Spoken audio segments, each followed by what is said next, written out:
Pasok ako doon at nagkakaroon kami ng oras na makapag-usap. Sinasabi niya, kailan ka ba uwi ng Pilipinas? Anong date ka uuwi ng Pilipinas? Anong ginagawa mo dito? Bakit hindi ka pa umuwi sa Pilipinas? Sinasabi ko sa kanya, inaayos ko lang yung sistema dito at pagkatapos inaantay ko yung mga kapatid ko na pumunta dito. At sinabi niya, ito din, may patama din or diretso din, bullseye din sa edukasyon. Sabi niya, sabihan mo si Paulo na okay lang ako. At huwag siyang pumunta dito hanggang hindi matapos ang eleksyon at maging congressman siya ng 1st District ng Davao City. Yes!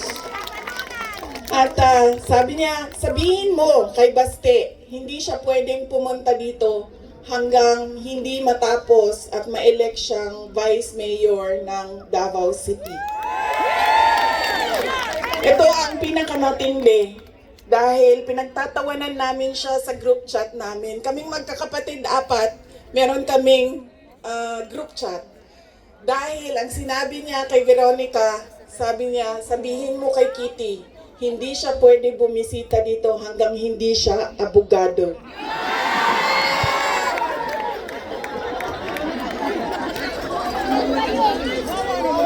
Sabi ni Kitty, grabe ang overacting ni Papa. So ibig sabihin ba, mga 5 years, she has 5 years until she becomes a lawyer, na meron pa akong 5 taon na bago ako makabisita. Ganon siya kahit na nandun siya sa loob.